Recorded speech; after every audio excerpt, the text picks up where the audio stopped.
Good afternoon. Hello, hello. Just going to wait for a few people to join in. Oh, I tell you what I'm going to do is try and add the comment. Hi, everyone. I am going live today with my friend Jeanie Scott, who's an amazing skin therapist. And we are going to be talking about facial hair removal. Oh, I've done it. Amazing. I've pinned the comments. So, facial hair removal.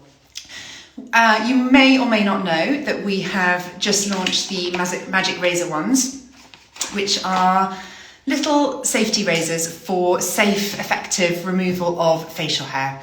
And before we go live with Jeanie, I do just want to clarify that there is absolutely nothing wrong with a bit of facial hair, and you can choose to leave it alone completely. This is just one way of removing it really effectively and affordably and without stressing the skin at home.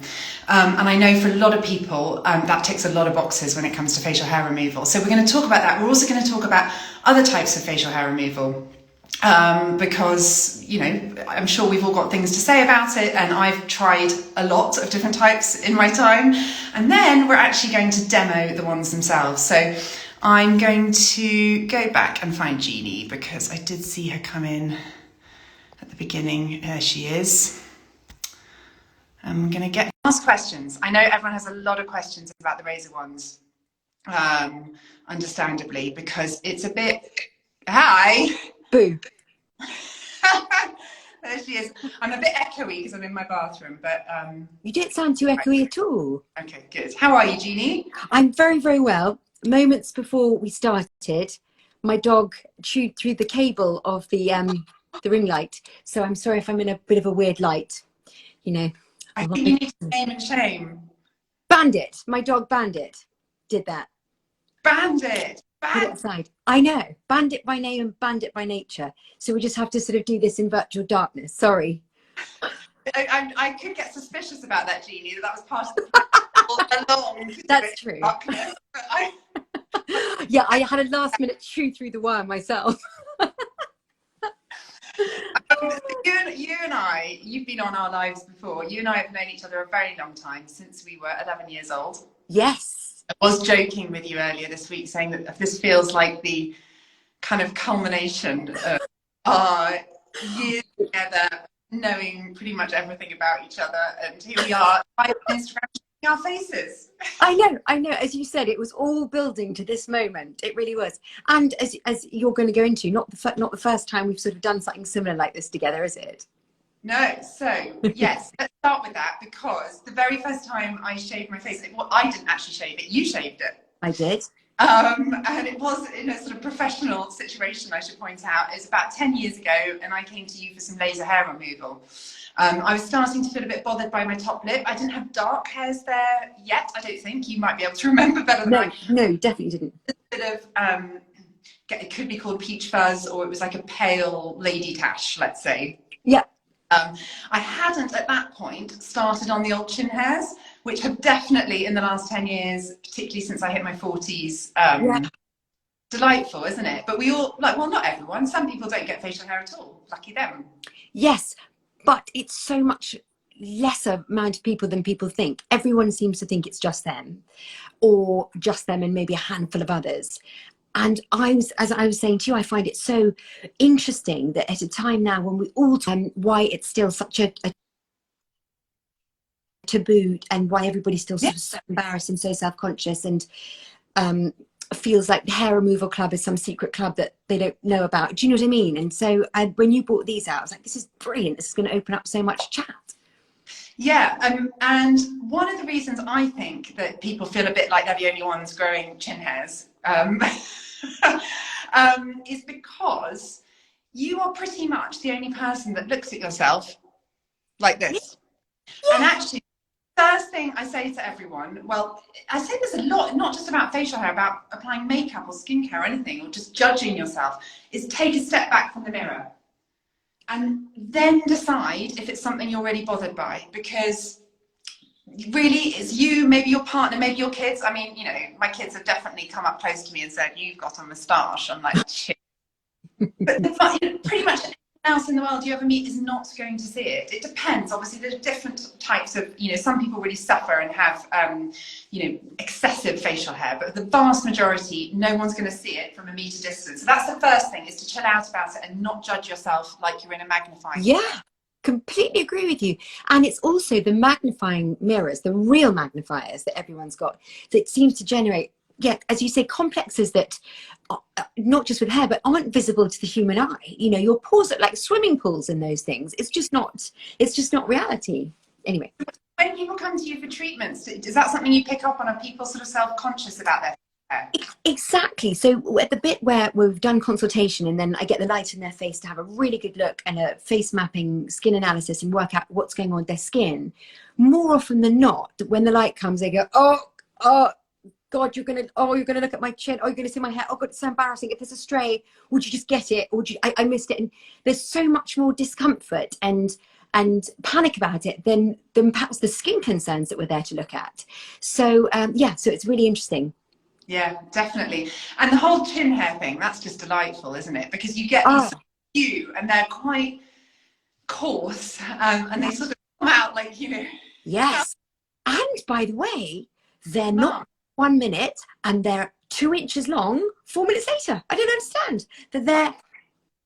Yeah. And you know, my mum 2 years ago, when she was so ill and she was lying in bed, and even then she said, "Can you go and get my tweezers?" And she's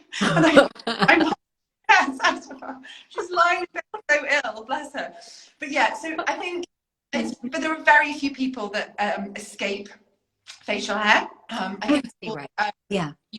in some way, in different sort of levels, and we brought out these razor wands because well, this is how I've been removing my facial hair for about, I want to say, about 5 years now. And I just find it the easiest way. It doesn't stress my skin out. I don't break out in the way you can if you're waxing or shaving. I'm sorry, waxing or threading. Yes. I used to use hair removal creams, which burnt the skin. And I think the laser hair removal I had with you was effective, but pretty sure I didn't see the treatment plan through. Yeah. So the hair was fair, and it's less effective, isn't it, on fair hair? It's tricky because you want to, if you're doing IPL or laser treatment, it's kind of modernized, so it's a little bit different now, but sort of mainly and traditionally you want to have as much contrast between the melanin in the hair and the melanin in the skin, so that the light is solely focused on traveling down that hair shaft where it's drawn in by the melanin to kill off the follicle. If you've got quite a tan and your hair's dark, then the light's not quite sure what it's talking to first, if that makes sense. Yeah. So your best results would be with someone who's very, very fair with very dark hair. Although I think treatment has moved on quite a bit, but yes, probably around the time you were having it, it was tricky to do fairer hair. So it was more effective on body hair because it tends to be more of a contrast, not always. Exactly, body hair, or if it was quite typically hormonal related excessive hair growth on the face, but sort of typical facial hair, it was more of a struggle. Okay, amazing. So why do you think we're so squeamish about shaving our faces as women? Like, I can't tell you the amount of people that have said to me, but it's going to grow back thicker, and of course when you shave, you know, you blunt the end of the hair, so it's not when it grows back, so it can, I guess it can appear thicker and darker to you, but not to anyone else. Exactly. It's just at that little bit when it's coming through the skin that it'll feel a bit, yes, sort of rougher and blunter, as you say, than if, say, you've had a wax and the hair shafts growing up from the anagen phase with a beautiful pointy end. But it's a total myth. I think that's exactly right. It's true that things like waxing will slow the growth and thin the hair. That's true. But shaving, or however we want to describe it, will not make it thicker and darker. So. Thank you for busting that myth, Jeanie. Okay, and we're going to demo it so we can really prove that we're not squeamish about it at all. And in fact, well, the reason VOTARY have brought these razor wands out is because we had a team VOTARY Zoom call at Christmas, and we were talking all things makeup and skincare, and one of our lovely team members said to me at the end of the call, she's like, "Can I just ask, what do you do about the lady tache? And I sort of thought that question might come up, so I whipped out the razor wand that I was using at the time. And then we just thought, actually, you know, we can't be living in a vacuum. Like, maybe we could do our own version of those and bring them out and talk about facial hair removal and talk about safe and effective removal. And it gives us an opportunity and a space to talk about that. So really happy with these. They come, by the way, in a box of 3. So those are the Magic Razor Wands. You get 3 in there like this, and the handles are made with reduced plastic. They're so made with 80% wheat straw, and it's a Swedish stainless steel safety blade. So I don't know if you can see that, but it's sort of slightly, oh, it's not focusing, but it's a safety blade on there. No, I know. Should we just crack on? Let's do it. Okay. So what I'm going to do, and Jeanie, you must do it your way as well, because I think it's quite interesting to see how we might do it slightly differently. Well, I've just been doing it my own way, but I want to see how you do it. So yeah, oh, I've got one. So I'm going to apply a little bit of Super C cleansing oil, because that's a really nice, nourishing cleansing oil. And I'm just going to take a little bit and put it where I'm going to shave. And I can't believe I did this. I actually haven't been removing my facial hair for the last week and a half, I'd say, just so that, I mean, this is my point though. I don't think you can see it. You just can't. I was trying to find some joke about you know, looking like something out of the Addams Family or something like that, but I can't make the joke because you just can't see anything. Oh, we're going there. Yeah, that's a great spot. Oh, yes, so I should say I use the. Oh, that's nice. I use these to just tweak my eyebrows if I'm feeling lazy, because I've got a lot of eyebrow. You can see they're dark. If I left my eyebrows alone, I'd have a full-on monobrow, so it's quite a lot of maintenance for me. So I do a little, and actually I do this with my facial hair too, is around my lip and my chin, is I do a bit of both. So I tweeze. These are my favorite Laura Mercier Tweezerman tweezers, which are brilliant because you get a really safe grip on that bit there. Lovely.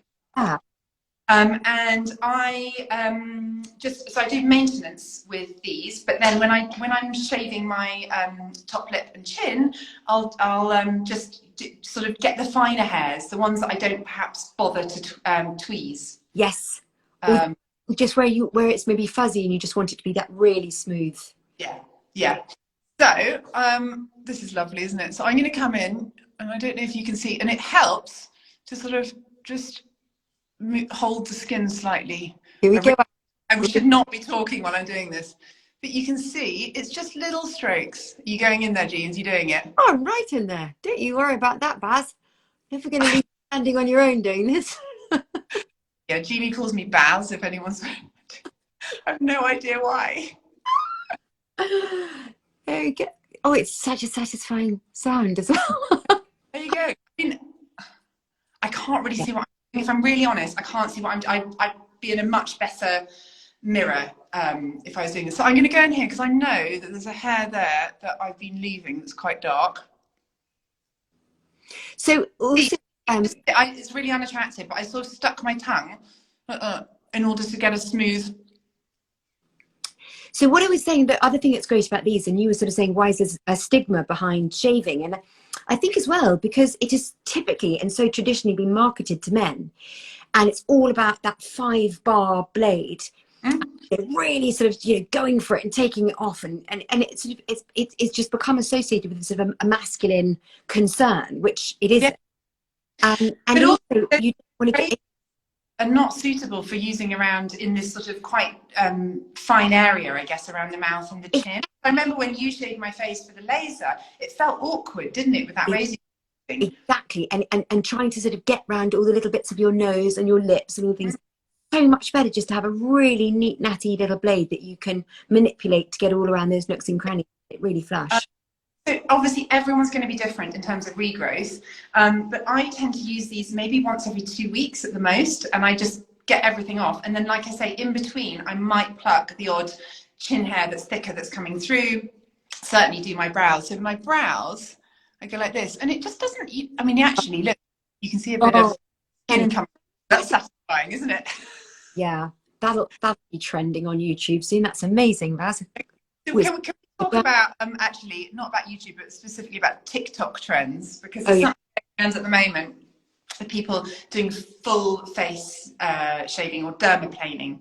And there's nothing wrong with dermaplaning if you want to get rid of peach fuzz. If you've got a lot of peach fuzz on your cheek area, I personally would go and get that done professionally. I would not do full face dermaplaning at home on my own. I think these are perfect for maintenance and little, you know, even you might, some women suffer with sort of too much hair on their, what am I calling these? Sideburns. Yeah.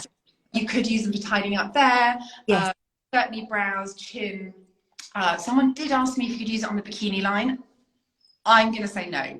I just think that this is sharp and you're in the shower and things are slippy, and I just wouldn't. So this is for brows, top lip, chin, and maybe a little bit of the face if you want to.